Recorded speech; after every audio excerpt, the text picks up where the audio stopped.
I've been thinking about opening it like Mr. Burns opens. How does Mr. Like Burns? when he answers the phone, he goes, "Ahoy, hoy!" And just like that, we opened up the podcast. So welcome everybody for we'll put in the beginning where I say I'm thinking about opening it like that, so that way they know that I did open it like that. It's very very cheeky. There, see, that's the proper use of the term cheeky. You use the word cheeky for a lot of things. He was actually being cheeky there. Can you properly fuck off right now? I've been giving you a lot of shit today. I'm sorry. It's because I haven't seen you in a couple days. That's true. What I mean? I missed you. I missed you too. All right, are we good? Yeah. All right. Done being cheeky now. Now we gotta get down to the brass tacks, the business. Okay? Yeah. Get down in the trenches. There's a new order in town Shit. for MDRM Games for the week of March 19th, 2017. We got. If you had to compare, we're talking about New Order. If you could compare yourself to one New Order person, would it be Stalin or Hitler? Which one? Yeah. See, now I was thinking more that the Or previous Mussolini. 8 episodes were Joy Division, and this is New Order. See, now Tyler, I wasn't going that way. No. I wasn't going that way. However, okay, All right. since this is the New Order, we are going to go over the changes right now. Get it out of the way. All right, let everybody know what we're all about. So, I was thinking, we want to distinguish ourselves from the pack of video game podcasts. How do we do that? There are a lot of them. There's a lot of them. So I said, what do we want to do? What do we aim to do here at Modern Day Renaissance Man? We want to dig deeper into games. We want to get to the finer points of games. Looking at my notes here. I said, we want to get into the finer points of the games that we cover and the stories that we cover and come up with a larger idea, so to speak. Does that sound fair to you guys? We all feel this way? Yeah, Okay. Yeah, that's fair. So games are art and they should be treated as such. So what I've decided is that no more half-assing it, okay? When we're here, we're fucking here, dog. We're All right? fucking here. There will... I'm here. I think most of the time, if not weekly, we'll do a topic of the week where we're not really constrained by any story, because I feel like what we did was we were just kind of picking stuff that was big that week, and I don't know if we had necessarily cared entirely every time. No, I can see your point on that. It's hard to care about every news story that comes out. Well, we're small, so anytime we get a comment, you always respond to it. And whenever we got a comment, it was always about a section of the podcast that I felt was particularly strong or something that we all cared about. So I'm not neutering the show. I'm tightening it up, and I'm bringing it in a direction that I think will be beneficial for everybody listening and for all of us, because I think we'll be more interested, Absolutely. the entire time.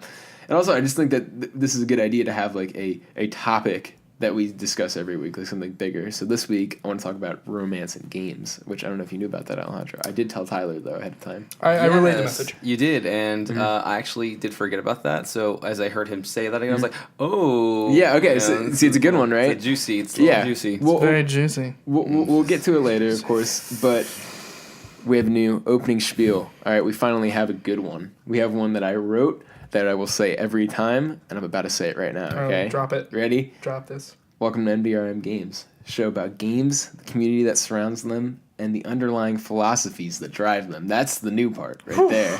Okay? That's nice. So, because I thought that was an important part. I was like, that's what I really want to talk about. Post every Tuesday around 8 p.m. Eastern, give ourselves a little bit of time in between. Usually it'll be before that, but, 8 p.m. Eastern is what we're going to be up by then. How about that? That sounds good. And if you could toss us a subscription or a like or even a comment, it would help us greatly in our pursuit to always leave. beneficial to us, Always helps us out, Where are I'm we, not Mateo? fucking done, Alejandro. Sorry. See, where are we? To help us leave the slums of YouTube. Okay? How we feel about that? That feels great. Okay, good. Feels right. Of course, I won't stop to acknowledge every part next time. But I had to this Just time. roll on through it. I'm sure it'll get even more and more smooth as we go along. Yeah. Yeah. And of course, the opening spiel would not be done unless I said that to my left and the right of the video. Tyler Dill, What's up? Alejandro Villagomez. Hello. We're here, of course, every week. Get used to it. Bitch. All right. So, of course, what are we playing? How you doing, Tyler? How am I doing? Tell me what you're playing. What am I playing? What am I Give me a little bit of that. playing? So I was tickling Zelda a little bit earlier this week. Of course. Pretty much tapered off on that for now. Because I was like, you know what? I'm not playing Horizon. I'm not giving Horizon the love and tender, warm, and care that I should be giving it right now. The love and care. Yeah. TLC. So I went back to Horizon. Now, I love Horizon, as I've talked to you both. Yeah. Horizon's fucking great. I do have my issues with it. I feel like the story of Horizon, maybe I'm not in it enough, maybe I'm not like deep enough into the actual plot, but I feel like it's just not delivering the human interaction that I really, really want it to. I really want to like Aloy. I really think that these characters had potential to be fucking awesome, but it's... A lot of people thought that this Horizon is going to end up being like an Uncharted situation, where it starts out, the first one is like pretty good. Pretty good. Then, then 2 becomes this like amazing, critically acclaimed thing. Yeah. That's what a lot of people are projecting for Horizon. And if they can do that, if they can, like as they did with Nate in Uncharted, where he was just this Indiana Jones type treasure hunter in the first one, actually give Aloy a lot of background and a lot of like depth and character in the next one, I'm all on board. That's the gameplay in it is fucking incredible. Yeah, wait, let me ask you, have you finished it? No, I haven't finished it. Okay. How close do you think you are? Not close. Okay. I mean, and the thing is, I am not at all. I mean, Carl was watching me play the other day. He was like, "You're not following the main story very closely at all." No, I'm having more fun. I mean, I don't do that either. I was having more fun in the world, like doing side quests and exploring and fighting new machines and stuff. Yeah, I mean, I just think that there is a lot of potential with this series, but for some reason, there's just something missing, especially with the character models. Really? To me, I mean, the characters look beautiful, but when they talk, their lips don't move enough. Yeah, well, I mean, I'm sure we've all seen that Mass Effect Andromeda. Well, their lips move too goddamn much. There has to be a happy medium. It's terrifying. Oh, it it's is. really harrowing. Did you see it? Oh my god, my friend Mike showed me this video. It looked like the main character had a fucking dookie in their pants. They were walking up and down steps. I don't know why, but I was like... Look, I'm really excited for... God. I mean, the facial models is what I mean. When yeah, no, it's rough, but I mean... The dialogue is also very robotic. Yeah.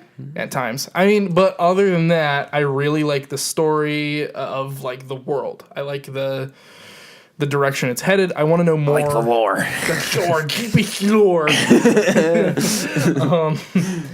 But other than that, Carl and I revitalized his 360. We've been playing some Star Wars Battlefront, playing some Halo on that bitch. Oh, man. It's fucking awesome. Halo 3, the thing I always go back to with Halo 3 is when I used to play it when I was a kid, go into Forge mode, right?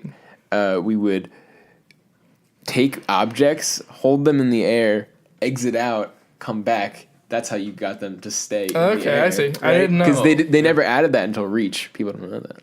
People don't acknowledge that. I also picked up glitch Reach. Oh, Reach is good. Reach is now awesome. Reach is my favorite one, but people like to hate on Reach for some weird reason. It's because... Here's the reason. The armor mods or something like that. The abilities, essentially. It was that. Dashing. It was... in the story, people were like, you're going to do Reach. You should have done the story of Master Chief. But the story of Reach is fucking great. I don't care what anybody says. Yeah. It is heartwarming. It's like an... it's heartbreaking. It was a Saving Private Ryan type of thing. One. It was awesome. I love that game. It was fantastic. In my opinion, I liked Reach a lot. I can't hate on Reach. I like Reach. Reach is fun. Reach is my favorite Halo game. That was the only Halo that I beat on the hardest difficulty. What about Halo Wars, though? Oh, I mean, if you count that, Halo Wars is like one of my favorite games of all time. I'm thinking about picking it up so that we can play it together. I'll play you. Because I'll fucking destroy you. Why don't you guys just play Halo Wars 2? Because none of us... Because I'm not going to buy an Xbox. Yeah, Oh, I forgot. Y'all don't transcend into other realms of the gaming universe. Excuse me, sir. I have a Switch and a PS4 and a Same. PS Vita. Same. Excuse me, sir. Excuse me. Yeah. No, I don't buy consoles that are bad. So that's what it is. Yeah, right. Coming at him too hard. All right. Halo Wars is a great game. I do not like Halo Wars 2. I'm sorry, like, I played Halo Wars 2 Rush Mode at PAX East. Look for my PAX East video. Yeah. Weird. Not what I wanted. Not what I wanted. I mean, the Rush Mode isn't. At least it's like cards. Don't know what they did there. Ew. Weird shit. Don't want to deal with it. Not gonna fuck with it. Halo Wars is fantastic though. Halo Wars is great. Very fun. I was one of the final 500 people playing online. There you go. Yeah, there like you go. They killed those servers? I'm assuming. I don't know if they killed the servers, but the last time I played it, like before I got rid of my Xbox, I played Halo Wars for 7 hours straight, and because it's all right. My disk drive was broken. Halo Wars was stuck in it, and it was like a fortuitous turn of events because I didn't play anything else anyway. Mm-hmm. So like that was fine. And then the disk drive broke, so I bought Halo Wars digitally. And like the only reason I had an Xbox 360 still was because I wanted to play Halo Wars. And I might buy another one just to play Halo Wars. Now that I think about it. Let's do it. But yeah, so like I remember me and my friend Nico, we were playing, and he said, dude, look at the player count. It said less than 500. And I was like, they don't even count that low. See, like, okay. The other day I was playing Halo 3 online. Yeah. And we looked at like the amount of people that were actually in the teams, which Team Slayer is the biggest game mode. Mm-hmm. There was 12 people. Yeah. Wow. 12. It was insane. It was awesome. There's still people that play MW2 on Xbox 360. I believe it. It's crazy. Those are the people that like. I'm gonna hop back into Reach and see what the numbers what the server's like. Those are the people that like send you voice messages with all kinds of racial slurs in them. I got a voice message one time because I quit out of a lobby, and I was the host. I got a voice message from somebody.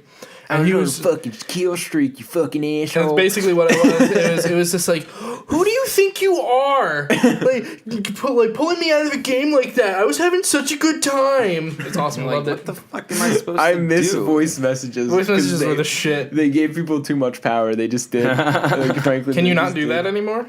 I don't think you can give like a voice message on PlayStation. On PlayStation, no. I think on Xbox you still can. Probably. Yeah, you probably. Why would they take it out? That's true. I feel like Xbox servers right now, even on the One, are like the Wild West. You can do whatever you want. The Wild West. I like that. Yeah. Yes. Anyway, what have you been playing? Yeah. I've been doing. Oh, actually, yeah. This is this one. Well, first of all, let me speak on how on Wednesdays I play The Division with my friend. You know. Yeah, I saw you were playing that. And you were just like, what the hell? Yeah. I almost picked that up the other day because it was really cheap, and I wanted to play with you a little bit. Is it fun? It's very fun. It's a great game as far as like getting the 1 through 30 grind. Apparently they changed like everything inside of it. I was not used to the fact that like now there's like I forgot what they call them in that, but it's there's ranks past level 30, so you can get from once you hit level 30, you start off like obviously at like a prestige kind of thing, you know. But it's like a new rank where you can go from 1 to 256, and that's how end game works in that. And there's apparently fucking like raids in it too, and other things like that. So it's like. To me, it seems like a more like filled out Destiny. I was about to say, were they trying to go for a Destiny thing? Yeah, they were trying to. They were attempting to. And the problem with those kind of games is that that's where they kind of plateau. They don't really know where to take these kind of games, you know, as far as new content. Exactly, yeah. And that's, Destiny 2 most. this year. Mm-hmm. I'm stoked for Destiny 2. I don't know. I'll be honest. I am going to play it. I think I will too, honestly. I probably will pick it up. I'm probably going to get really addicted to it. They're good like time sinks, you know. They're good like mini MMOs. That's the way I think of them as far as Destiny and The Division. But I'm just enjoying my time with The Division, you know. It's fun getting character grinded and then going into like the PvP zones and all that kind of stuff. Right. And then aside from that, getting ready for Ring City. Shit. Yeah, you know, we're going to make those builds. Right we're going to do streams, guys. We're going to play. Plug it. We're going to do streams upon streams of Dark Souls 3 because when I switched to my Pro, I didn't do a system transfer and I still don't have a character on Dark Souls 3, and this is a travesty. That is a travesty. That's heartbreaking. Yeah, it is. And so I'm going to make a new character, get ready for the Ring City. Are we going to do Ashes of Ariandel too? Yeah, of course. All right, fine. I didn't. What? You have to. DLC's poop. But you have to. You can get it through it in like 3 hours. It'll be fine. That's true. We can do it in one setting. All right. Yeah, we're gonna team up. We're gonna do streams on his account and on the Modern Day Renaissance Men account. Yeah, dual stream. It's gonna be fun. Probably Mugen starting Kai. next week. Mugen Kai. Yeah, watch out for that stream. That'll be a fun piece of interaction. It's gonna be fun, and I think we should do a let's play, honestly, of Ring City. I think that'd be fun. Just record it for fun. Just for fun. Yeah. Rack City. Rax. I was saying the Ring Titty, but Taiga. Rack City. Taiga. Bitch. Rack City. That was bitch. Taiga. Oh well. Yeah, Mateo, I'm I actually. thought it was older. I'm very excited to hear you talk about what you've been playing. Yeah, what have you because been playing? I know what you've been playing. We all know I what just you've want been to hear it. I just No, want to no. listen to this. You don't know what I've been playing. What have you been playing, then, Mateo? I've been playing a couple things. All right. Oh, Alright. a couple things. Yeah, okay. I'm going to start with the one that was a bit of a bizarre experience. I played Frog Fractions. You know what Frog Fractions is? No, Okay. I don't. Hail. Let's get ready. Shout out to Danny O'Dwyer. No clip. Please go watch his documentaries. They're too good The to be Doom free. documentary is fucking incredible. I met that man Did at you really? PAX East.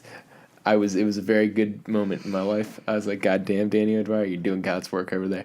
Okay, so Frog Fraction, he's doing a series of documentaries right now. Danny O'Dwyer, not Frog Fraction. Danny O'Dwyer is doing a series of documentaries right now about like mysteries in video games. There's one that's about 40 minutes long. It's about mysteries in like pre-existing games. You know what I mean? Like games that were not.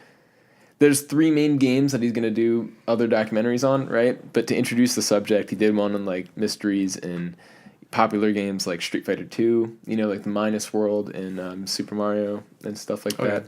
And he had Derek Yu, Derek Yu, of course, the guy who made Spelunky, and then Jonathan Blow, who made The Witness, and the guy who made Frog Fractions, whose fucking name I can't remember. It's just escaping me.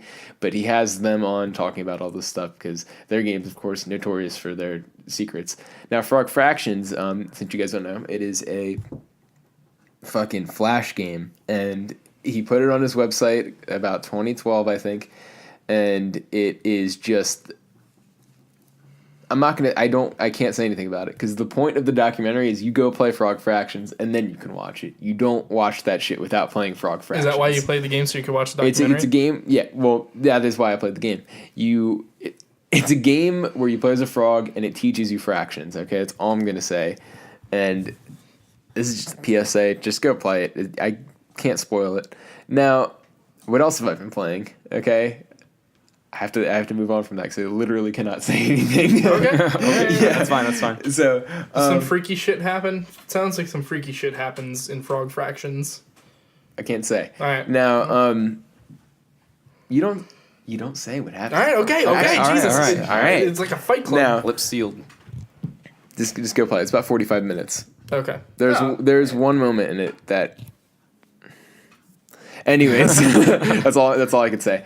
Now, what I have been playing hardcore, right? I have 2 games. Actually, no, just one. I'll talk about the other one on Super Chat whenever we do that.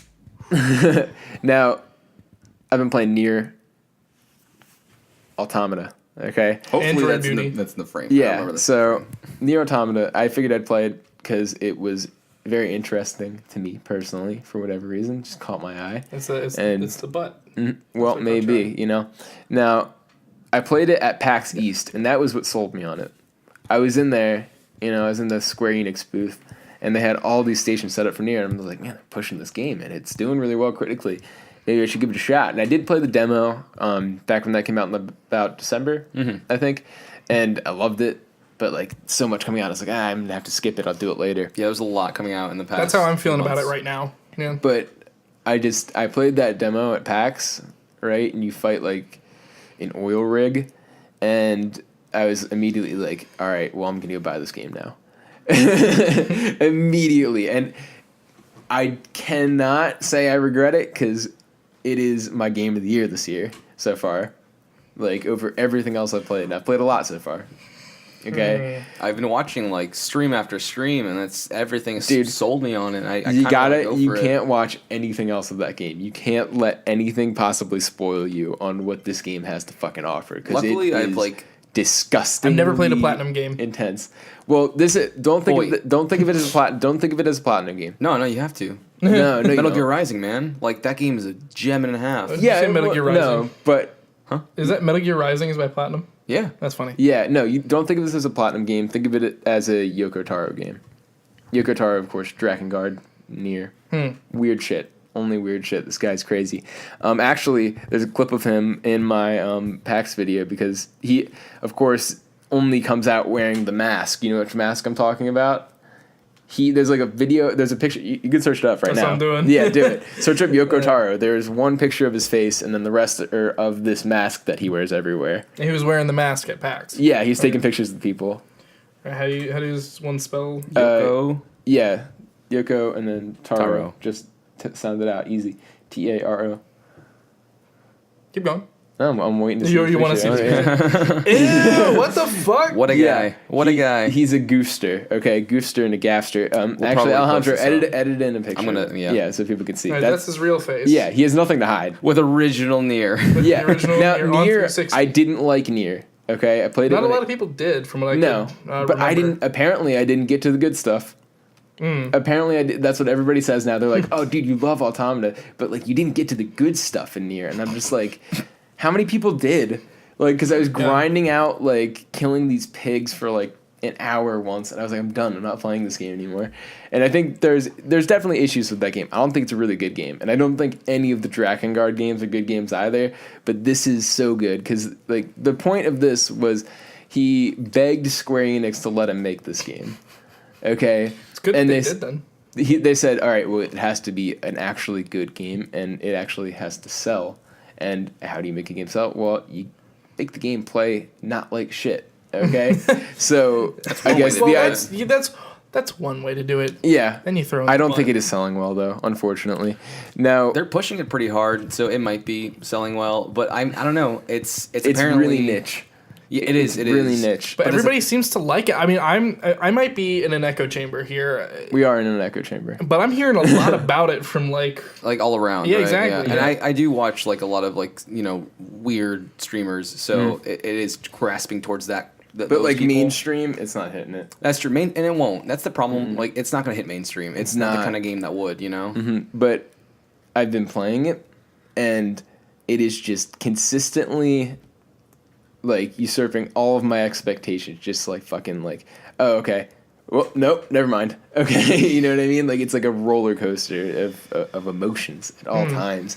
Like it's so good, and the story is like way better than I ever would have thought it was going to be. Do you think the people like me who decided, like, I looked at these two games at Horizon and Nier when they were both kind of on the rise. I chose Horizon. Yeah. You think I'm missing out? Yeah. Yeah. I I think think it's the people who, I would say most PS4 owners who bought Horizon, you think they're missing out? Yes. Absolutely. No, like I said, dude, like this is my game of the year. So far, I know unless you, something else comes Mateo. out. No, you and I both know that you pick some weird shit but I'm not to exaggerating. put on these pedestals. The whole thing here is I think both are I don't think I'm exaggerating. Both Like, this games is a are good game. as critically received well as the other is. They're both Yeah, sitting yes. at 88 on Metacritic. Yeah. They're both doing like killing it with critics and everything. Horizon's obviously going to sell more because it's able to be catered towards more players instinctively, and Nier isn't. But I do think that Nier is going to go down, being the Like a cult classic type of exactly thing. sleeper It hit will cult be. classic. Yeah, no, it's the epitome of a hidden gem because like I just don't think that you look at it right. Like look at that poster. That's a fucking sick poster. It is a sick poster. But beautiful we poster. think that. What does the rest of the world think? The rest of the world. Here's what I like. They Here's see a, an anime girl holding a little dead anime boy, and then another anime girl behind that anime girl. as a person who is in this rest of the world, who was in this rest of the world kind of community for a very long time, playing Halo and Call of Duty for the better part of 2 years. Yeah.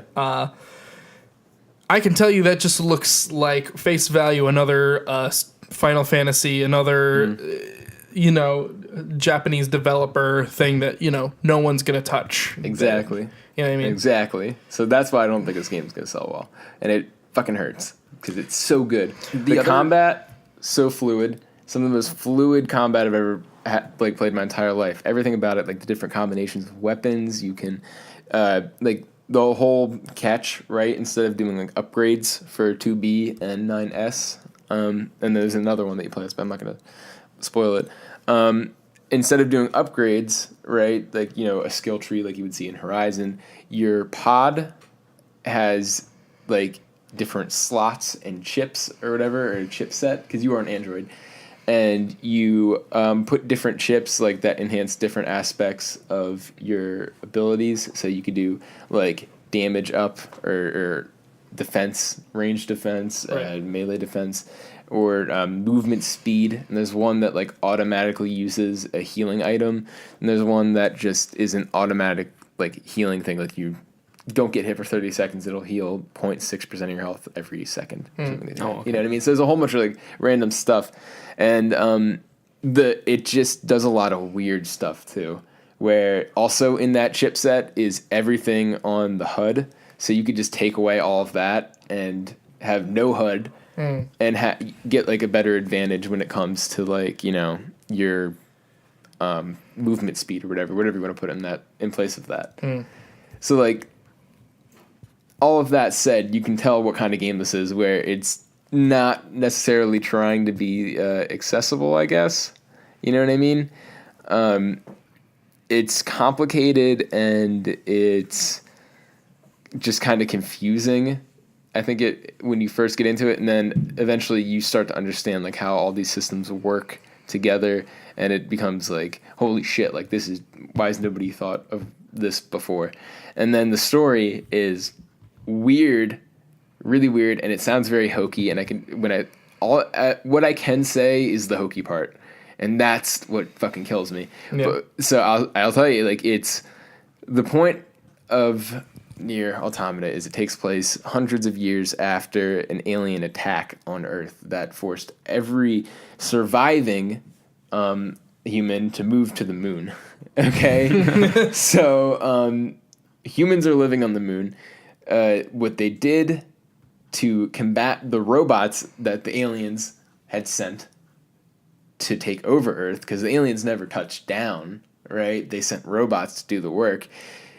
The humans send androids that you play as, to combat the robots and reclaim Earth. Now, this is very early on, so I'll say it. And if you don't want even mild spoilers for Nier, just stop watching, I guess, or go 5 minutes ahead, maybe. Sure. The robots have been there for hundreds of years now, and they start evolving. Okay, and they gain sentience, and it's like, it sounds stupid, but then it gets very serious, and it actually brings up really like interesting questions about like just existence in general. I don't know if I want my game to do that to me, you know what I mean? But I'll see. I mean, here's the thing, like I said this to you a couple days ago. Mm-hmm. Mass Effect is coming out on Tuesday. Mm-hmm. Now, I want to play Mass Effect, even though, despite the shit I've been seeing about it, want to play it. I don't think it's gonna be bad. I think it's just bad animations. Right. What are you gonna do? I'll play through it, and then after that is a huge just dry spell of new games like coming out. Nothing coming out. It was this whole big like early spring shotgun effect of really big games, and then you're missing a game. Huh? Persona 5. Oh yeah, Persona 5. Persona 5 is the next big thing. April 4th, right? Yep. Yeah. Tekken 7. Tekken 7. That's May, right? You know what's... I believe so, yeah. I'm going to get a little diverted here, but you know what's fucking nuts? The review copies of Persona 5 are out. They've been out for months. They've been out for a long time. Well, it's a 100-hour game. Exactly. What the fuck? Like most games release their review copy maybe a week ahead. Well, I think 2 weeks ahead. The constituents, I guess, with the stipulations rather, with Persona 5 are the fact that it's been out in Japan since September last year. Mm-hmm. So, think of it that way. Not as weird. It's still just strange that they're giving this much time. Well, they delayed it too. Yeah, might be part of it. It is a little weird now that you mentioned that, because to think that they are giving that much time, and maybe because the game's already been out, they don't care. They're giving out those copies of the games to reviewers to be like, take your time. Like, we don't care. Like, the game's already out in one market, and we know it's going to take you a while to regardless. So like that's different versus compared to an American company who has a specific release date for worldwide, and then they're probably pushing for quality assurance upwards of like the last 2 months of the development process. I mean, anymore it goes past that. You know what I mean? Where it goes up to the day it comes out and lose a patch. Yeah, no. Are you guys playing Persona 5? Are you both playing it? Yeah. Wait, you got away from something. You're talking about Mass Effect. And, Oh yeah. I was just saying in that span of time is probably where, like, after I finish Mass Effect, which is going to inevitably happen at some point. Yeah. I take a while in games. It's gonna be a while, but I'll play Nier then. Yeah, you should play Nier. Everybody should play Nier. I want to play Nier. It looks good. You have to play Nier. I'm just swamped. Yeah, I understand, and I think that's why it's going to get swept under the rug, which sucks. But everybody should play Nier. Like I don't want to say much more about it because I don't want to spoil anything. I have one thing I want to say about it. What do you want to say? Just real quick. All right. There's one thing that indefinitely sold me on getting Nier. Sadly, it might be like a few weeks, maybe like 2 to 4 weeks before I pick it up. You know, Right. I've been trying to catch up on other things, and I want to play Ring City like with my full heart. The soundtrack. Soundtrack is incredible. It's like the most beautiful thing. I'll say one thing about the soundtrack. Pascal's Village. Holy shit. The song in Pascal's Village is like one of the best songs in any video game I've ever played. The soundtrack is so fucking good. And that's actually the thing I remembered about Nier. The first Nier, the soundtrack, I always was like, oh my god, the soundtrack's so great. Like, at least, I'm running around killing pigs for an hour. Like, I can deal with the soundtrack. That's one of my big complaints with Horizon. There haven't been, like, any big songs that I've just latched onto yet. There's so many big moments in that game. I just want, like, something really, orchestral. I get what you're saying. Yeah. Like, the sign of a good soundtrack is you hear that song in your head after you're done playing. It's true. Yeah. Like, that's the shit right there. I hear the Me Maker music in my sleep now. That's great. Yeah, right. Well, I think it's a symptom of something else. But anyways, getting into the news now. There's only 2 things that we really have to talk about. One of them really only put in here so we could shout out Switchat. Nintendo Switch reportedly sells 1.5 million units in first week. 1.5 million. Now, pretty good. Yeah. Of course, the famous stat is PS4 did it in 1 day, right? So, like, that sucks. But I think for something that we had significantly lower expectations for, it's not bad. They also didn't make nearly as many Switches as they did PS4s. Keep in mind that Nintendo also just announced that they're going to triple production. Yeah. Are they really? And that's double. Oh, it's double? It's going to be like 16 million or something. Oh my god. But there you go. Like, they clearly didn't print enough. I think that's the biggest thing is why they didn't sell more. And I don't think this was an artificial scarcity thing that they usually do, right? And we'll talk about this more in Switchat because, that you could talk about that for fucking hours. I think they just legit didn't think they were going to sell as many as like they did in the past. I think they tried to meet demand this time, which is weird for Nintendo. But good news, good sign for something that we all thought would bomb. I mean, like we said last week, it passed the Wii in like initial sales, which is insane. Yeah. Wii, I think, was artificial scarcity, too. True. That's part of me. But still. They started it like that. But I feel like they kind of wanted to have that. They wanted to say that, like, it outsold the Wii. You know what I mean? Mm-hmm. That's partly. That's got to be part of it. Regardless, what's the outlook? What do you guys think? Like 2-3 years from now, where do you think we are with the Switch? I think the Switch is going to continue to have, like, steady success. I don't think it's going to blow up enormously unless they add more software to it, because that's the thing that's like kind of blowing me away is that this thing shipped out with like 3 games. Yeah, it also shipped out with like one of the best games ever made. Well, true. Right? Like, according to everybody that's playing it, you know what I mean? Yeah. I guess that's why they didn't care though. That's the front they were runner. Kind of like, we know Zelda's gonna take fucking forever to beat, and it's going to be really, really good. Yeah. So we'll get the good graces that way. Then we won't have to make anything else. Yeah, but like as far as everything else goes, like if you think about it, it's still missing a lot of key components, and I think the entertainment aspect is one thing they got to catch up on, like like Netflix and things like that. I mean, I wasn't going to use it for that, but like I understand for people who are buying some people do. Buying a system, I think you expect that to be there, and the fact that it's not as weird, but the whole thing's premature. Even the Wii did. Yeah, but you had to get that disc. I didn't get the disc. I know, but like for a while there, like you had to have like a disc. Oh yeah. It's weird. But they're that's what blows me away. That's all I'm saying. Like it just blows me away that it's shipped out with like nothing on it, but people are still like, I want it, and it's selling very well. So yeah, I mean they're doing good. They're killing it somewhere. The biggest proof that Nintendo is just they're great at marketing, and I think the biggest proof was Amiibo because you said they the Switch doesn't have all this stuff, right? And like the Joy-Cons fucked up, but they sold these amiibo and they do nothing. Yeah, literally. Yeah. Those things sold out and they did I absolutely love them, though. nothing. Yeah, you know what I Cute. mean? They're cute. They're adorable. Yeah, exactly. That's the only reason why I buy them. I'm not even using them.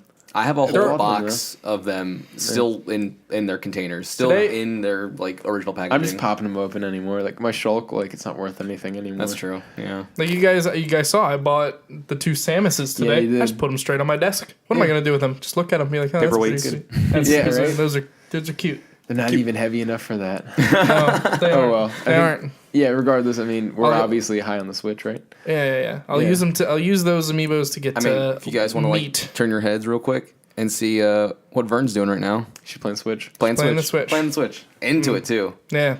She ain't But- paying attention. But I'm gonna use those Samuses to get some extra meat in Breath of the Wild. You know what I mean? Some healing items and shit. No, you won't. They don't work. Yes, they do. I don't think so. They do. I was using Rob the other day. I used. Do they? Duck Wait, do they Hunt. actually work? Yeah. Are you fucking kidding me? Yeah, You can you use use 'em. other characters You can use a ton of them. Oh my lord. for Legend of Zelda. I use the Yoshi's Woolly one the Oh other my day. lord. It Guys, worked. Yes, it works. God help me. It's fantastic. You get healing items and stuff from it. Yeah, That's the insane. only really useful amiibo for that game is the Wolf Link amiibo. D-Dog. It's just D-Dog. Oh, really? From Metal Gear Solid 5, it just marks enemies. Oh, really? Yeah. Oh, well, you Nice. can get I mean, if you use the Smash link, you can get Epona. Yeah, that's pretty Horse, cool. quote unquote. Oh well. Anyways, we're high on Switch. Obviously, you know, we've been talking about it a lot. Oh, Yeah, no, we're pretty high on Switch. We're doing a Switch podcast and everything, so obviously we like it, yeah, right? yeah. You know? Like I said, Switch though, it. the only thing that makes me, like, the only thing that I really take from this is I just want Sony to come back with another handheld. Another like Vita 2. Yeah. I think they Vita will. Prime. I really do. But I think. I just don't think you should seed even even if you have a tiny part of the market, which they have a chunk of the market with 15 million Vita owners, right? Like, I just don't think you should seed that. I don't think you should fucking just walk away from it. Right. Yeah. It's true. so weird. Like, you don't do that as a business. I feel like you fight at least a little bit. But yeah, no. Like, if you want to relate the first two things we're talking about today, Yoko Taro tweeted out the other day. He said like he's disappointed with the Switch, but he wants another Vita successor. Oh, shit. And I was that's just- interesting. Well, I remember he's beating the drum on some sort of Nier remastered for Vita for a while there, and nothing ever came out. So I guess that didn't happen. But like, Does the original Nier have anything to do with Automata? Kind of. yeah, kinda, Hmm. kinda, Okay. yeah, It's like this much. tangentially related. It's like the relation between like Dark Souls and all the rest of the series. Basically, Yeah. yeah. Where like there's little like. You know, I'd say less than yeah. that. I'd less than that. Really? Yeah. Oh, you think so? I've heard. Yeah. I don't know. I've asked a couple people about that, and a couple of them say that there's I mean, some things that relate, and then of course Yeah. it's within the same universe still, which is the big thing. But, to like, keep they in take, mind. They take place like thousands of years apart. Thousands of Yeah, years like past thousands. each other, yeah. So that's the big thing about it. Like Gotcha. yeah, there isn't much.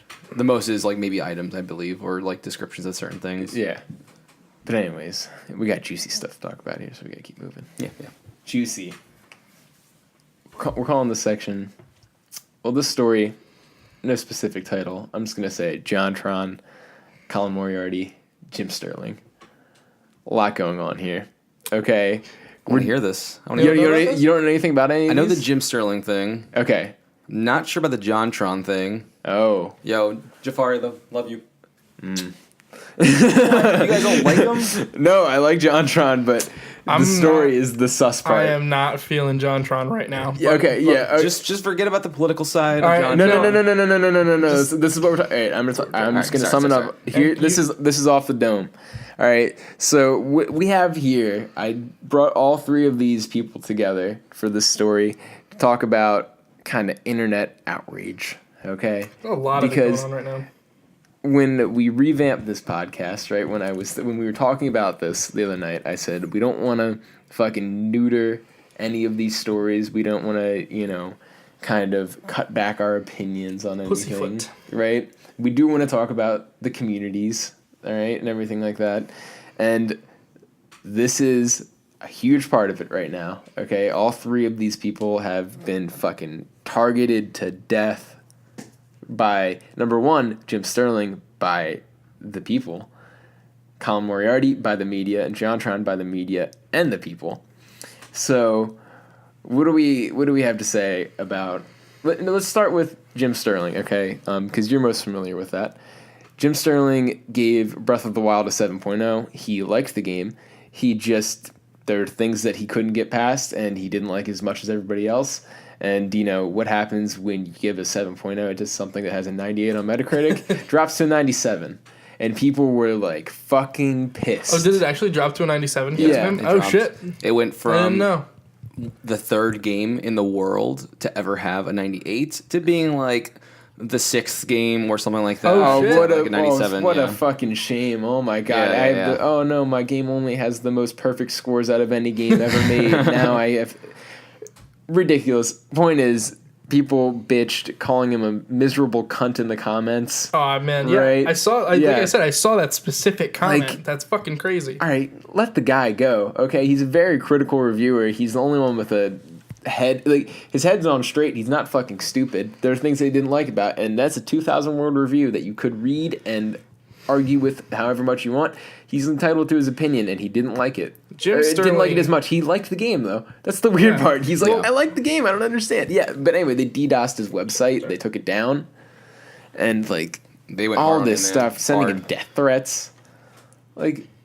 And then they're like, Jim, you should investigate the Horizon fans that are bombing the Zelda Metacritic score. And it's like, okay, and he did. Doesn't exist, but there are Zelda fans bombing the Horizon Metacritic score. Of course there, yeah. And it's like, there's a subsect of Zelda's fans that are just fucking ravenous. Fucking zealots. Yeah. Crazy. Literal like, Zelda zealots. I've never seen anything like this. Zelda zealots. But no, it's fucking insane because Jim Sterling has always been a notably scrutinizing reviewer. Wild card. He's fantastic. Yeah, he's great. He's so awesome. Yeah. I respect the shit out of Jim Sterling, and I think most real people who are not fucking stupid aren't fucking children. Yeah. Really love Jim Sterling because he's like a no nonsense. Just here's the real truth about how I feel about a game and why I feel this way. And he does it all by himself. Yeah, he does it all by himself. Insane. Well written, everything. The Jimquisition, of course. If you don't watch the Jimquisition, what are you doing, right? Yeah. Jimquisition every Monday, and he never misses. No, and it's well produced and well written every time. He's just incredible, and for people to like come at him this hard for his opinion, I get being annoyed when someone you respect doesn't like a game. Yeah, I've been there before. We've all been there before. But it's like, I'd rather hear what you have to say and why you don't like it than bitch at you after not even reading it. Because these people didn't read it. They scrolled down, they saw 7 out of 10, and then they went into the comments, called him a fucking fat cunt, and then they left. And it's like, is that really like the way you want to be about it? It's like, it's such a non-issue. It makes you think like a big company like IGN, who has to actually deal with like real PR. Like, are they really giving the score that they feel Breath of the Wild deserves? Yeah. No. I'm not one of those people. I think 100%. Whenever you see a review score, they are not cutting back their opinions at all. I think that they are definitely giving their honest to God opinion. Really? Yeah, every time. I don't believe that. No. Because I think it depends on the title. I don't know. I feel like No. Like, straight up, laying down the law here, dude. Laying down the law? I don't think that happens. It's just an idea. I mean, I'm just saying. Jeff Gerstmann, you know the Kane and Lynch story? Jeff Gerstmann, of course, Giant Bomb now. He worked at GameSpot, right? And GameSpot had an ad deal going on with Kane and Lynch, and he got like the exclusive review for Kane and Lynch, right? And he gave it a 4.0 or something like that, and they fired him. Oh, that's right. Yeah. So I remember that big old story. Yeah. So if you think anything like that happens, okay, all right. I'll tell you what, it does not happen. Because after that, I think people were like, "Yo, what the fuck? Right. You can't do that to somebody." Yeah. That's insane. He didn't like the game, clearly. Yeah, and, I mean, he's way more successful now with Giant Bomb, so maybe it was a good thing. But yeah, no, and of course there's Greg Miller gave Lair 4.0, and they had the exclusive. I think they're giving their real opinions. I love that story, Yeah. but okay. Well, I'm just saying. Even so, I do think I've been hearing a lot about this. I think that in a reviewer's mind, even if it is their true opinion, I think a lot of people give passes to these games that they just like the nostalgia of. Yeah, I think this is a different topic, but It is. There's a Nintendo bias, I think, sometimes. But the point Nostalgia. is, the real point is that Jim Sterling doesn't deserve anything like what he's getting because he feels a certain way. Yeah, it's absolutely ridiculous that, and that's the thing. Like, you're always gonna have your diehard fans. The internet just has these all the way to one side or all the way to the other side kind of people. They exist, but at the end of the day, like, a review is an opinion. It you is. know? And that's really it. If you like the game, And he wasn't the only one. No, by there's the way. a couple other There's a couple other middling mid-tier. reviews. Yeah.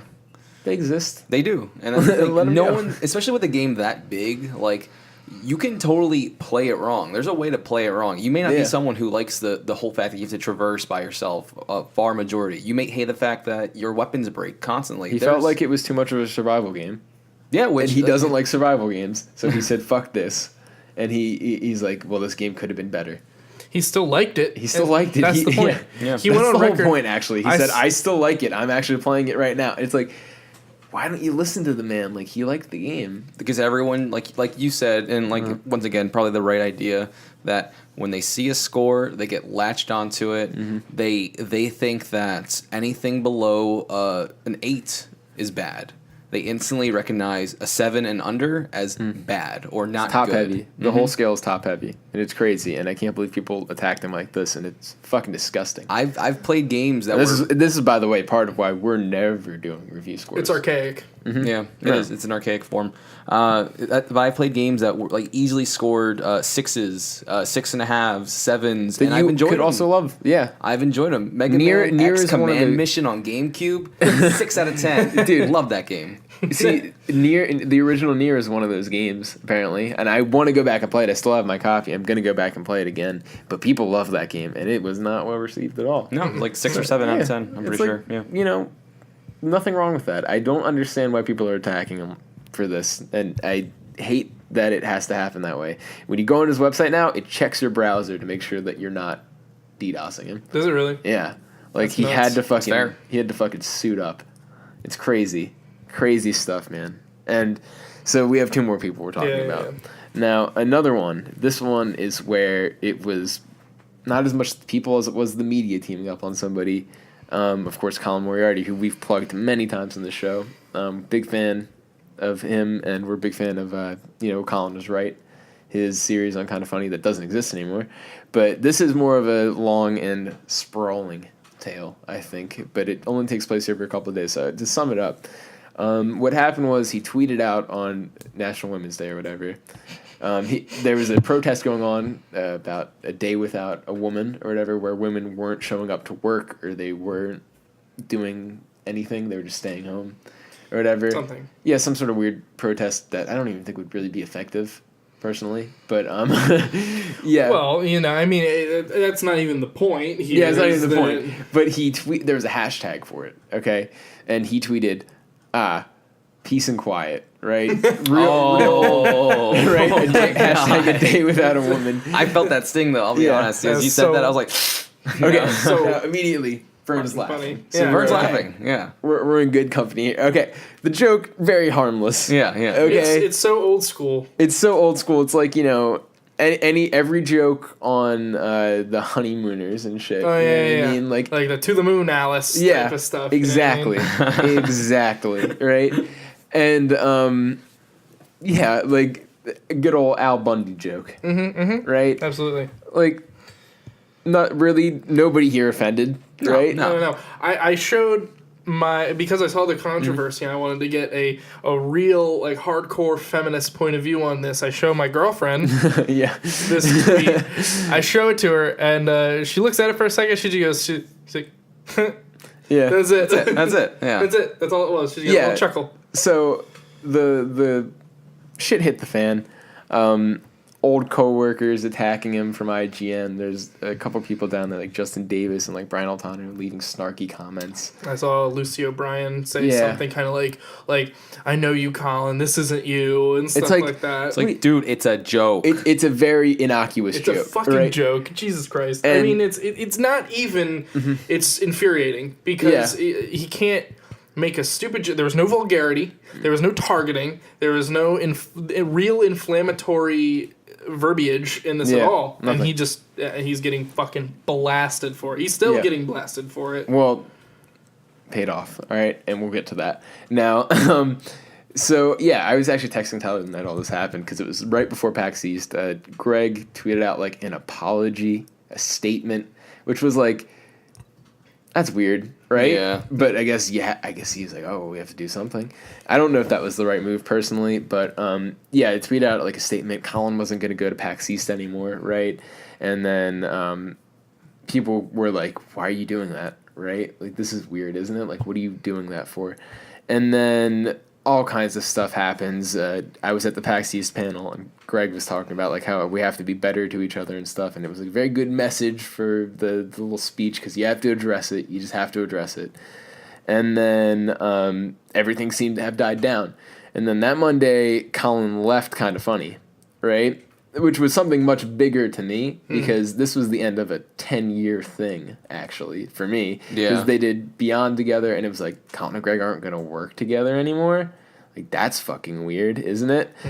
And, yeah, so Colin had to leave.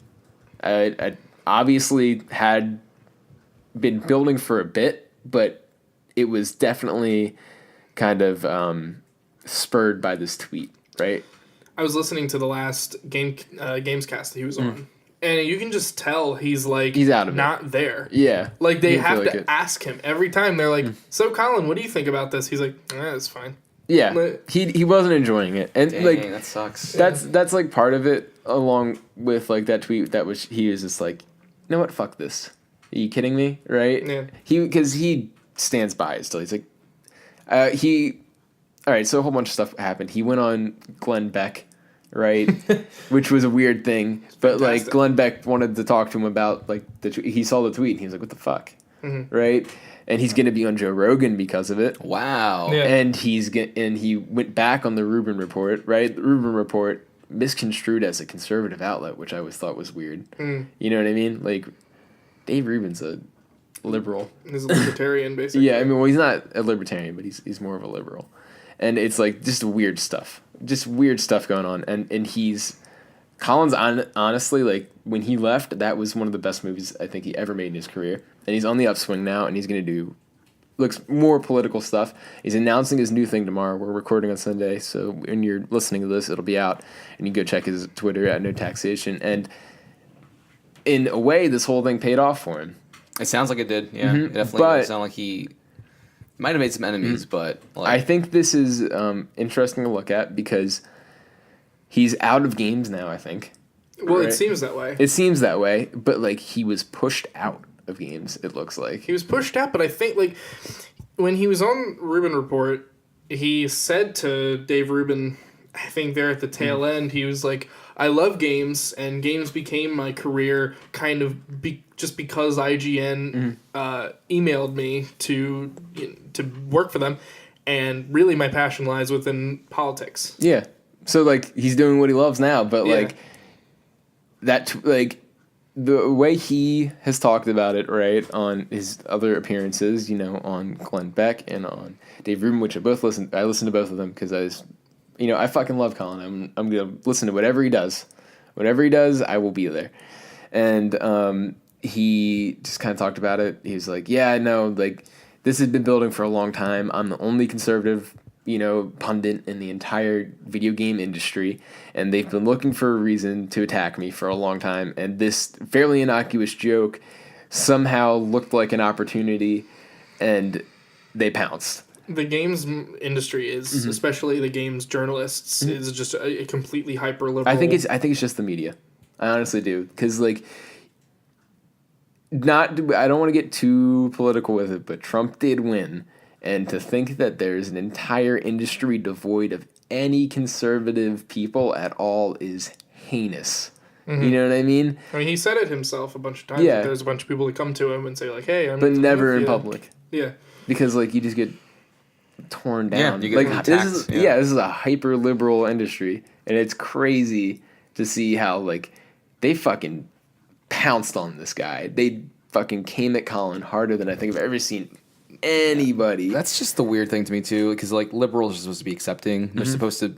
Yeah, I don't know. There's such a weird divide right now in our weird. culture and society. As a person who has identified as a liberal for a very long time, I hate To use that now because I hate to use it because it's this kind of backboard of like, oh, you are, you're going to polarize me, you're going to attack me. No, that's not me. That's not the type of liberal that I would consider myself.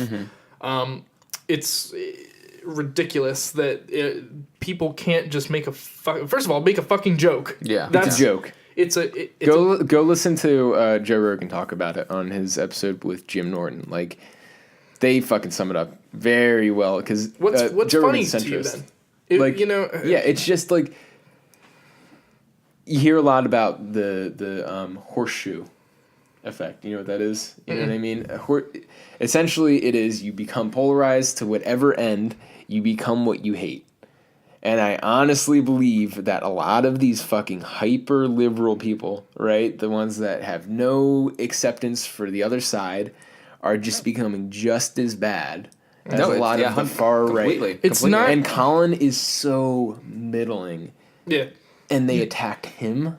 Yeah, it's because that's the crazy part. It's because there's a huge kind of idea that you have to be one or the other.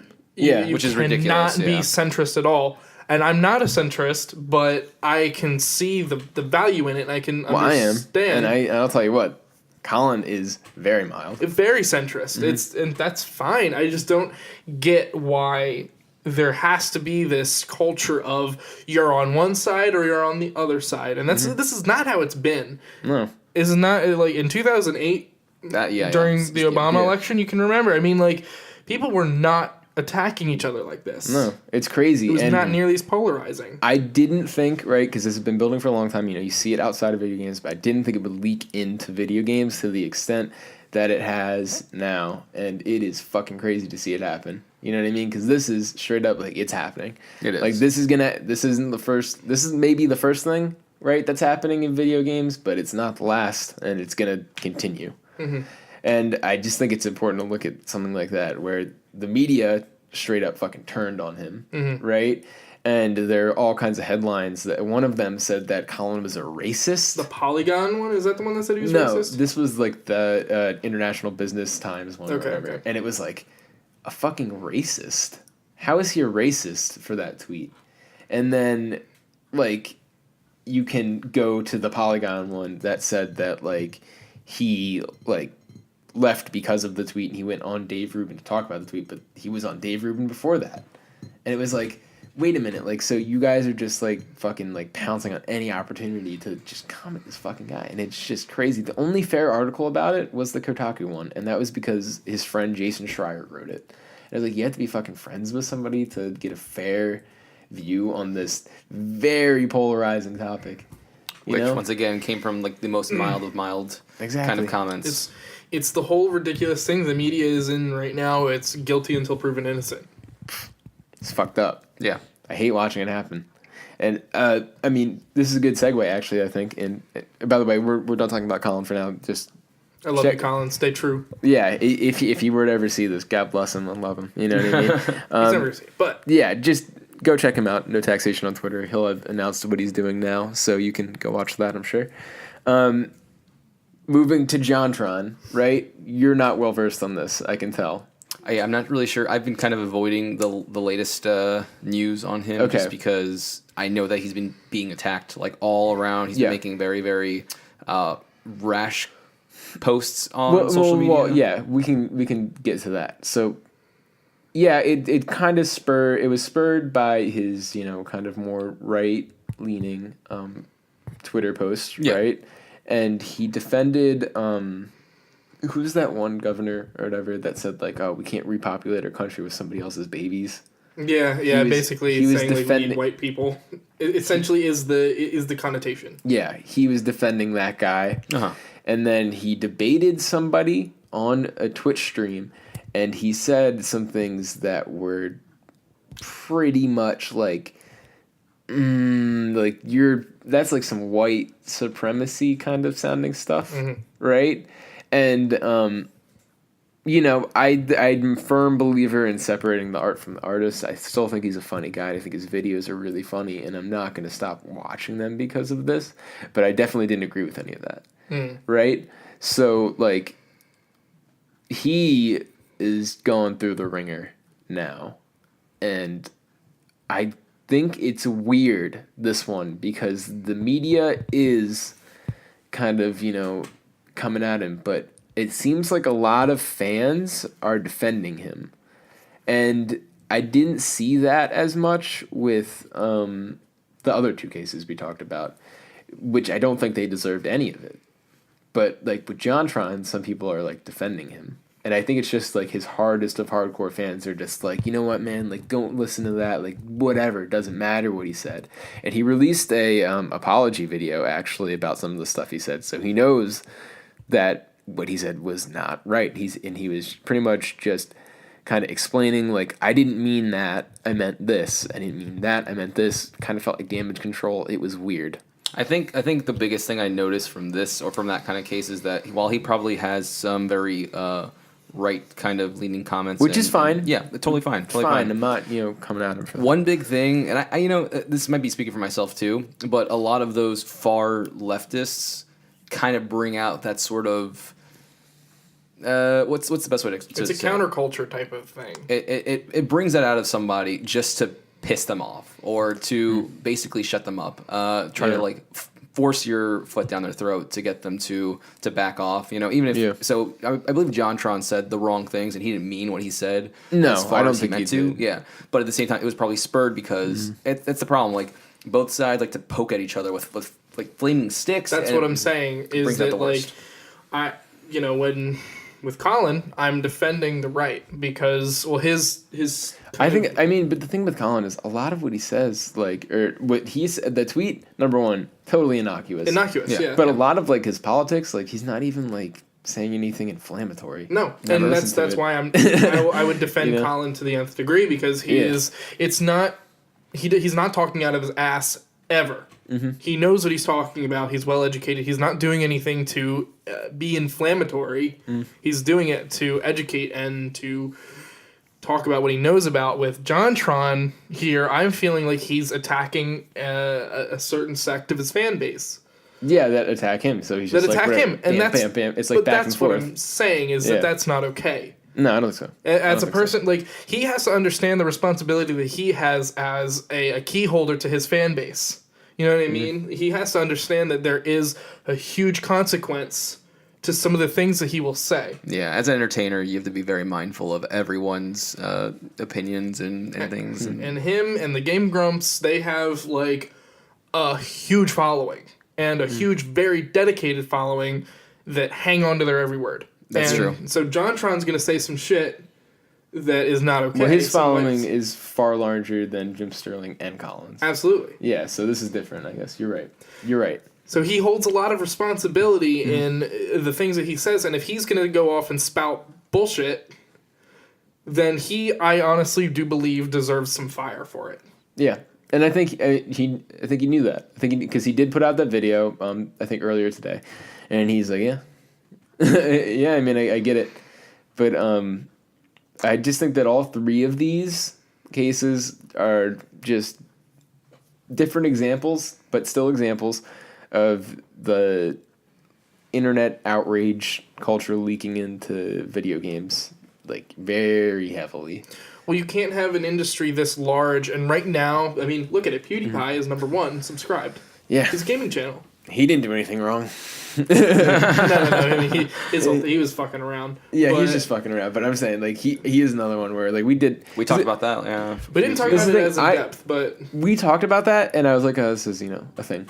Yeah. It's quick, talk about politics and games real quick, because it's important. But I didn't think we would be talking about it again, especially so soon. Yeah. You know? Like, Something on this scale. it's crazy. It's crazy stuff. And I think, final opinion on my part, because I don't think we should stew on it that much. I don't think that. Damn, your belly is going. Yo, man, I'm going to have a majestic poop after this. I can feel it. You know, I was talking about earlier. I was having like a really disappointing poop. Yeah, this wasn't happening. This one, I had this nice cup of black coffee. It's gonna just come right out. That's how I feel about this whole situation with politics leaking. It needs to just fucking shit out. Just shit it out. Just shit it out, guys. Yeah. Do it. Get it out. You know what? That's a good. I think that's a good. Just shit it out. That's a good way to end this one. I think actually. Right. Yeah. Jim Sterling did nothing wrong. Colin did nothing wrong. John Tron kind of did something wrong. But you know, he deserves one of those. Do it. Yeah, there's a little bit. Just a little. Character assassination though, probably not. No. Probably not. Doesn't deserve any of that. Anyways, we have we're moving over to the weekly analysis. Okay, that's what we're calling it right now because I have no other name for it, and frankly, I didn't really thinking of one. Talking about romance in video games. Okay. Spurred by when I watched Midnight in Paris, okay, about a week ago. And I was watching that movie and I was kind of reflecting upon, like, my favorite kind of movies, which is, you know, like a Woody Allen kind of, you know, maybe a romantic movie, a bit of comedy mixed in there, you know what I mean? Like, see, everyone gives me shit on that, but I love rom-coms. Well, we're going to talk about that. That doesn't exist in games. No. Doesn't exist at all. There's no Woody Allen figure in video games. There's no reason why we haven't really reached that yet, which I think is weird. So what I want to talk about on a broad scale, okay, we're going to drill down here. Broad scale, why do you think that hasn't happened yet? Like, what is the reason why we don't have the video game equivalent of Annie Hall? The fan base. Is what it is. It's the gamers. Alejandro? I wouldn't even say so much the fan base. I'd say more so that you can't replicate that style of entertainment in a video game. I disagree with you wholeheartedly on that. I'm sorry. I'm not to cut you off. I will let you breathe here on this. I think even like Telltale Games prove that you could. But I've played too many games that I've had that like kind of heartwarming feeling of just like being so invested in a character doing it that like I think it might be more effective if you can do it correctly. If you could do it correctly, but that's the issue. That's the issue. We're talking. You're speaking of Annie Hall. You know, you're talking about a movie that's a little more lighthearted, has a lot of character development behind it. It's possible to do character development in video games. Obviously, as we see, some of the best characters exist because of video games. Yeah, you spend 18 hours with a character, then you become invested in them. Yeah. Nathan Drake is one of my favorite characters across any fictional platform. Now the issue is Telltale's a good example because this is primarily, obviously, story-driven based scenarios and games and all that. The issue is that we're going to take the experience, right? We're going to cut out a lot of the, I guess you can say, high action moments or things that expect quick reaction from players, and you're going to fill that in instead with a lot of dialogue. To have these characters sort of have more banter, have more interaction, have more development between each other. So a lot of the issue is that when you're playing a video game, character development is key and important, as developing the character. But as far as relations, that's where you're starting to sort of cut out other things instead. It's hard to focus on that as well as gameplay unless the game is focused on a specific thing like a romantic comedy is, right? You're specifically creating something that follows romance with some lighthearted beats. Video games tend to... Sorry, not to cut anyone off. No, go ahead. I cut you off like hardcore earlier. But video games... and mind you, I love romance in video games. When I see it, I do enjoy it. I don't. So that's what we're getting to here. I think it's always done poorly. I mean, except for one case, which we're talking about. Yeah, I'm trying to see what that part is. But I enjoy it.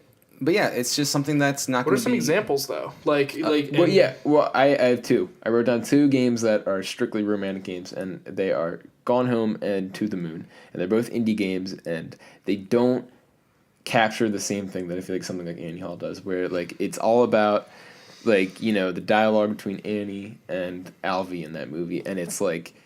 You can't do that by just throwing notes around a house or having a pixelated, adventure game that's, driven by text, unfortunately. Mm-hmm.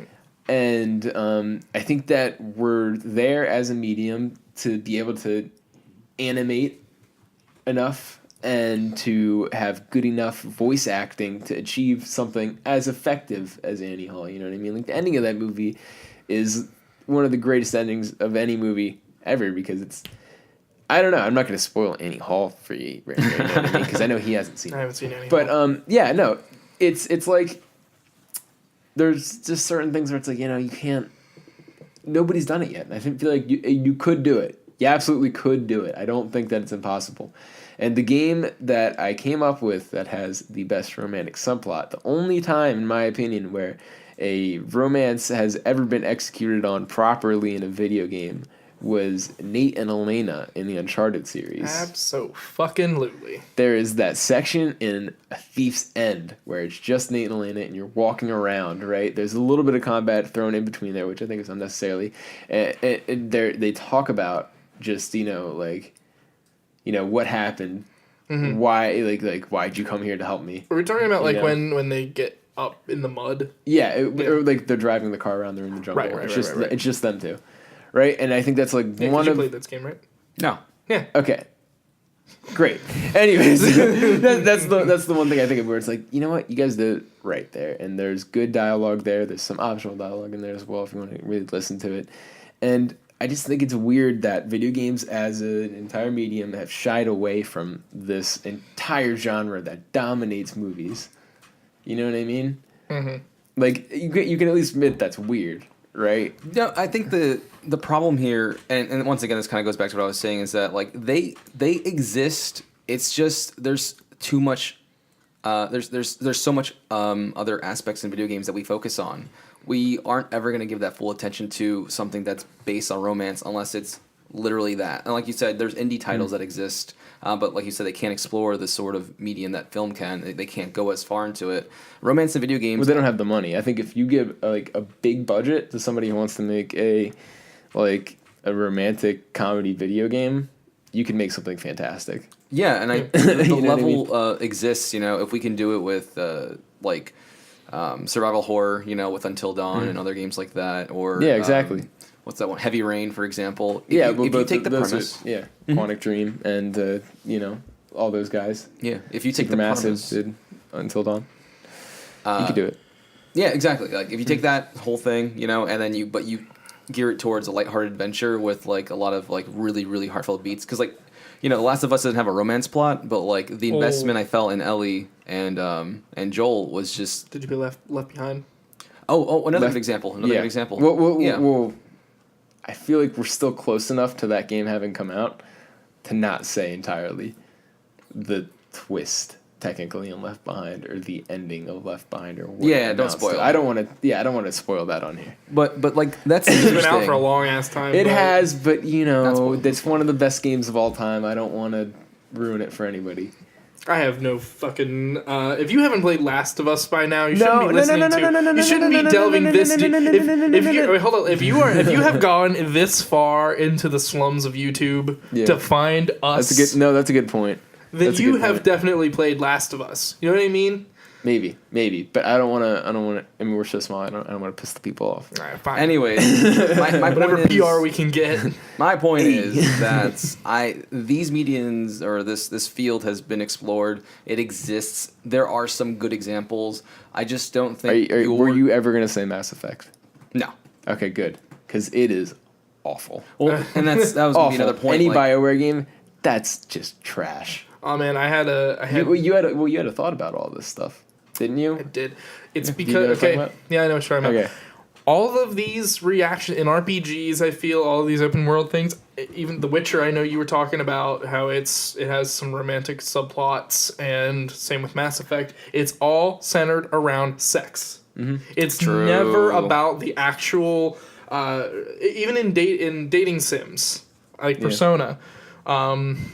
Which isn't really a dating sim, but social links. Yeah, social. I mean that one is the only one where it's you're going out on dates and stuff. I think that actually does it the best out of any of them, if you want to count that. Yeah. Yeah. But my point is, there's always an end goal with these, and it's always to bang the person. Or be with the person, but like it more so not romantically, just more like, yo, I want. Exactly, Yeah. and that's what I'm saying. That's not real. That's not. I mean, it is real for some people, but like, what I'm getting at here is that like there could be wonderful, heartfelt moments in these Nobody does RPGs. it. I don't get it. Like they shy away from it. It's like, oh, you talked about the fan base.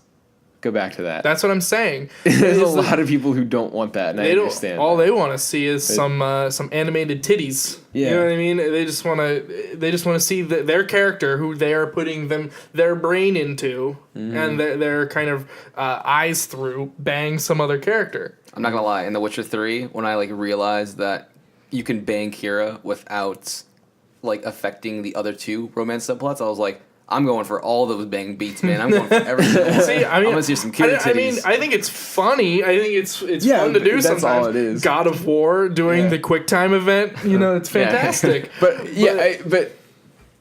like, it's funny. You're right. It is funny, but there are things about like some like romantic movies, like back to Annie Hall, because I don't want to fucking use a different example. It makes you rethink relationships. It has a profound effect, I think, on the way that you maybe think about that kind of stuff. But just banging out in a video game is not going to change that. No. It's not going to have that effect on you. No, not at all. You know what I mean? None of the interactions I have had with any character in any video game I've ever played. I've played a lot of video games, not as many as you guys, but as like a lot of video games. Not one of them has ever reminded me or made me relate to any of the relationships I've had in real life. Yeah. Yeah, I think it's just, like I said, it's just something that's really hard to explore without it being literally focused on that. None of it is nuanced, and that's the problem. Yeah. They're afraid of bringing up like more profound ideas. Yeah. In romance, like, there's a beginning in the beginning of Annie Hall, and like Alfie has like an opening monologue. He's talking about like he's thinking through all the moments in the relationship. He's trying to look for the moment where it went wrong, right? Look for the first sign of trouble or whatever. And I feel like everybody has done that. Everybody has thought about something like that, and that's something like I feel like when I watched it the first time, I was like, oh shit, that's right. It does happen. I have thought about that. That's a fucking profound thing. I only watched the first half hour of Midnight in Paris. Right away, I'm relating to Owen Wilson and how he has these big dreams and these big ideas of how he's going to like further his art and how he feels inferior in his relationship and stuff like that. You know what I mean? Dude, that oh my god, that relationship, that movie, just But Like you know that what fucking movie. man. But like at the end or near the end, not to spoil anything to you, I'm not gonna say anything. But like after she so nonchalantly acts away, you know, about everything, I'm just like, you fucking bitch. Yeah, I know you're talking about. But you know what I'm talking about? That feeling of That's like a great movie, by the way. Please go watch Midnight in Paris. your initial like my initial response to that character was, and like to this relationship was, I get that. I've been there. I know what you're saying. I felt that, and not once have I felt that in a video game. Exactly. Yeah, that's tough. It sucks. I think Even Nathan Lena, honestly. Yeah, I think you're right. I mean, but that's as good as it gets. Yeah. I agree with you then. Like I think that's the unanimous thing here, that we all agree that romance in video games have not truly been explored. No. My note right here, romance in video games is one of the major failings of the media. And I think the medium. And I think that's absolutely, I stand by it. The words I use in my notes here are cold, robotic, and cookie cutter. Yeah, it sucks. And that's the best way I can describe it. Like I said before we started recording, like that my favorite genre of movies, I love romances. So like for me, Makes you feel all warm inside. You get all but like it sucks because like this is my favorite medium, I think. Mm-hmm. And favorite way to hear a story. Yeah, and there's nothing here for me. You know what I mean? It sucks. It really does suck. And I think that there's the weird mentality, I think, because video games are a young medium. There's a lot of young people that play video games. There's a weird mentality that, like, that shit's not cool. And I think that we need to do away with that. But I think we're headed in the right direction. Yeah. I think we've strayed away from Call of Duty and Halo and Gears of War and your bro shooters and stuff like that being in the spotlight. Something with a little bit more depth, like Nier. Even like, I mean, Horizon at times. Yeah, no, Horizon's a good one. That's like, Yeah. honestly, I think Horizon's a good like coming of age story too. If you, yeah, it is. Yeah. If you ask anyone who owns a PS3 or a PS4, not anybody, that's an exaggeration. Yeah, I but know. most people, you'll ask them what their favorite game is on that console, they'll say Last of Us. A lot of people, yeah. And Last of Us is a heartfelt ass story. It is. It is. I think it's weird though, and I put a note about it here. Romanticism in video games is a larger concept, and I wrote the relationship between our game of the year last year, Boy and Trico in The Last Guardian. Mm-hmm. Right? I was just thinking that too. There's something really profound about that, and it does it incredibly well. It only proves my point. Like, we could do a romantic relationship in a video game so well. Mm-hmm. If that game is proof of that. I mean, even Eco. Mm-hmm. I think even Eco with Yorda. that's true. Eco, That's true. I think one of the hardest factors when it comes to this is that's that a friendship. But yeah. That's some beautiful shit. Yeah. The main precisely though thing is holding hands. I think the hardest that thing game. is that I think a huge reason actually, now that I think about it, that why this medium hasn't been explored is because you have to fall in love. You gotta see that. You have like, a point there. You have to fall in love partly because you put yourself in the shoes of this character that you play as. Unless you're watching all this from a third perspective and you have some interaction but not full interaction, that's the only way I can see it, almost like an interactive movie of sorts. That's why I used Heavy Rain and Until Dawn as examples. But otherwise, if you want something else, you have to feel like you are falling in love with this other character. And that's almost a scary thought. Yeah. No, that's a good point. Yeah. I never even thought of that. That's a fascinating point. Yeah. Like, you need to feel that sense of euphoria. You need to... But... Go on. I didn't feel that way in, fuck it. Last of Us Left Behind. All right, here we go. Yes. Fantastic. I didn't feel that way when Ellie and, what's her name? Were making out. Riley? Yes. Thank you. Riley. I didn't feel that way with Riley or anything like that. And I also didn't feel like I was Ellie. I was just like, this is a beautiful story unfolding in front of me. Yeah, it's the same as reading a book. You know? When you read a book in the first person. Yeah. Right? A lot of books in the first person, like Breakfast at Tiffany's. True. Do you fall in love with... it's a good point. Are you falling in love There's with a lot of okay. things. I think there are things that you put yourself in somebody else's shoes, maybe there are things where it's like, oh, I could see that. That's... Yeah. You know? Yeah. And... Like Catherine. Yeah. Catherine. Yeah. Fucking shit. There you go.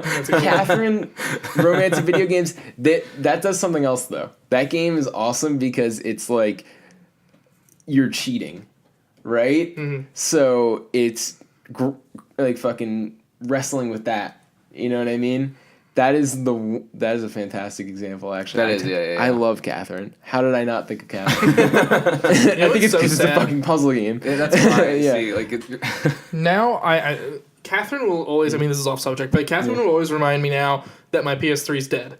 You know why? Because I was that was my first game I was going to get when I got home from my trip from Indiana, where my PS3 died. I was like, I'm going to get Catherine, because this game looks, and I was watching videos on it. It's a great game. It's like, this game looks fucking phenomenal. It's one of my top 10. Oh, really? Easily. Yeah. I only love dabbled in it. that I game. never actually This put a game- full playthrough into it. Even Catherine does some weird shit at the Wait, end, though. isn't it on Xbox, though? Yeah. Oh, shit, I'll just get it on Xbox. Yeah, what am you I can talking do it. about? I can get it Yeah. on 360. Fun fact. Catherine on PS3 has Catherine with a C on it. Catherine on Xbox 360 has Catherine with a K. Oh, shit, isn't Catherine with the K the evil one, though? No.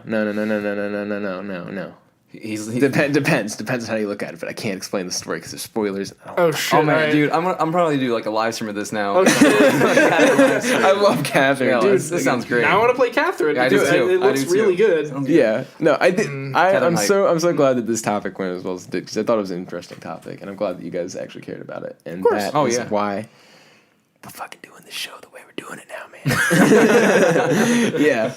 I had one last thought here though that I thought maybe we should bring up that I think video games do very well, and that's the romanticism of locations. Right?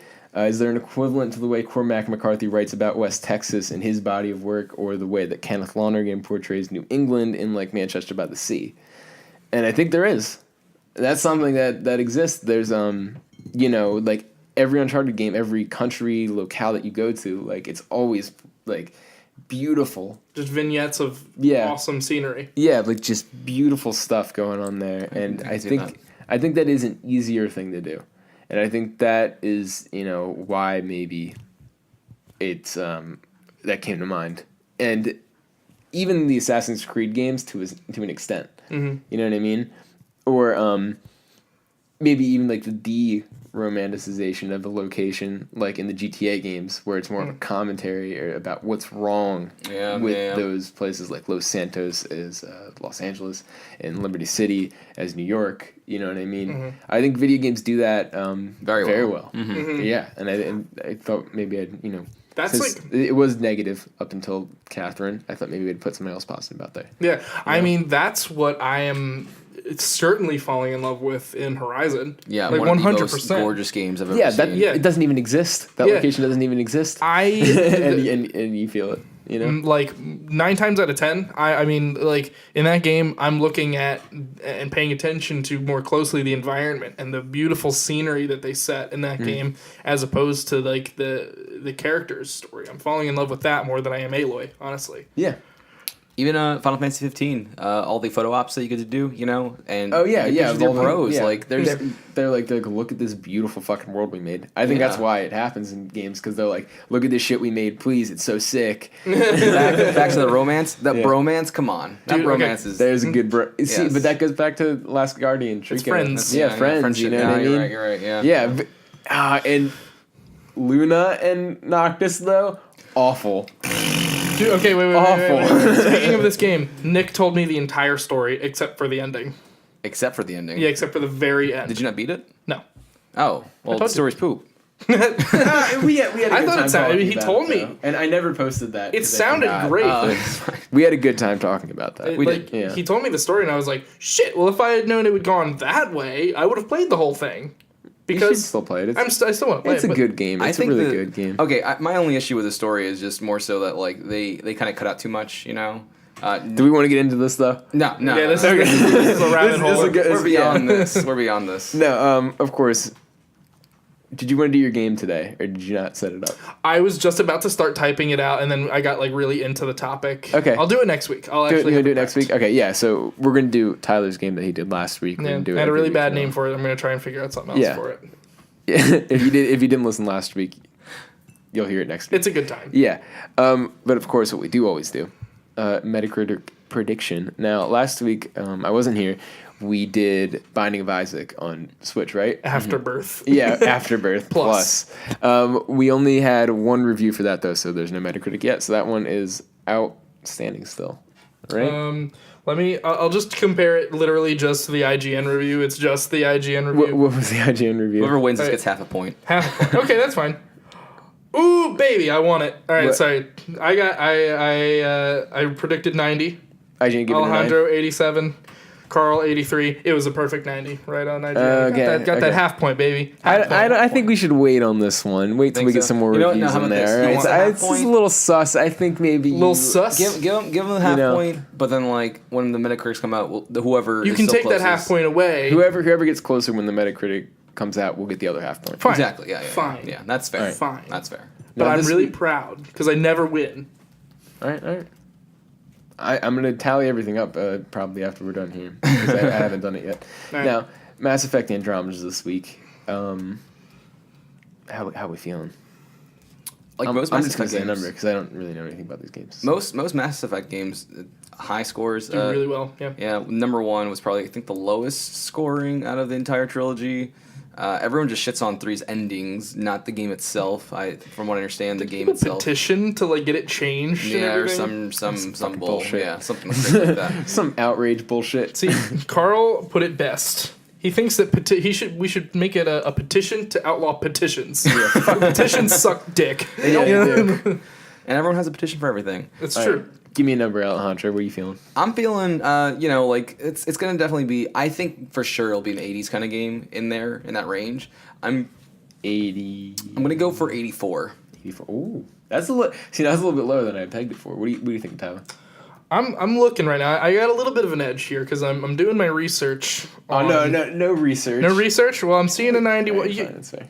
I'm seeing a 91 on the first one. And the first one is the weakest in the series. Okay, they're all above 90. I know that. If Okay. that's what you're thinking. That's what I'm thinking. I'm just Yeah. trying to get a ballpark here. For Alejandro the thinks series. it'd be a little bit weaker. All right, I'm thinking pretty much sitting pretty at. I'll give this one a 90 as well. 90. 90, flat 90. And I, just in case, as a strategic move, not for any reason in particular, we'll say 91.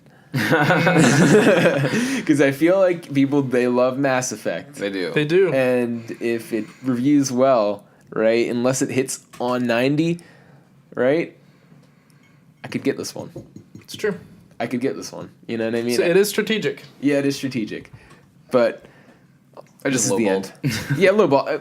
But you get it if it goes. That's true. If Anywhere, it goes anywhere, yeah. You know, you fucking nail that one. Anyways, we're done here. Sadly, but we will be back next week.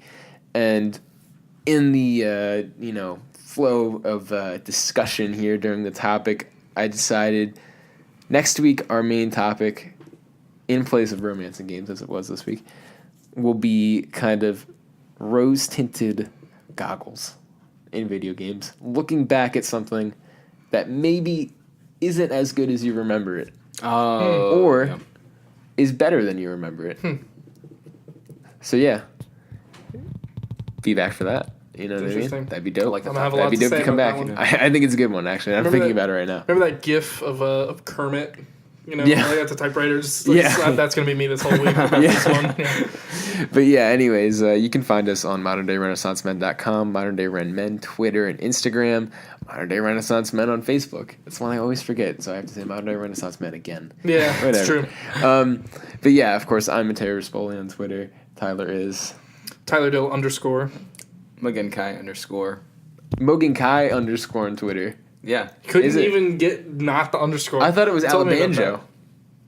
Oh, sorry. It was Alabanjo. Oh, you and changed then it? I changed it. I Okay. just made a new account altogether because I was like, Yeah. it's my identifier for everything, literty everything. Right, else, right. You want to keep know, it consistent. as consistent as I possibly Mogan can. Kai. Can I start referring to you on here as Mogenkai? Why? Because you refer Mogenkai? to yourself there that way everywhere I just else. think, but I Yeah, want to but say it like like- this. I want to just be like, speaking like normal, and then be like, yeah, but then Mogan Kai over there has been. I like being me here. Uh-huh. but Mogen Kai. Everywhere I else like here, being- Mogenkai. Yeah, they can it's all the internet personas, but here, a little more personal. Hey everybody, here we're My with opinions. Mogan Kai, and Sorry. all right. Well, anyway, guys, we'll be back next week. Of course, look out for that every week, Tuesday by 8 p.m. Eastern. We'll be back. Have a nice night. Have a nice time. Good week.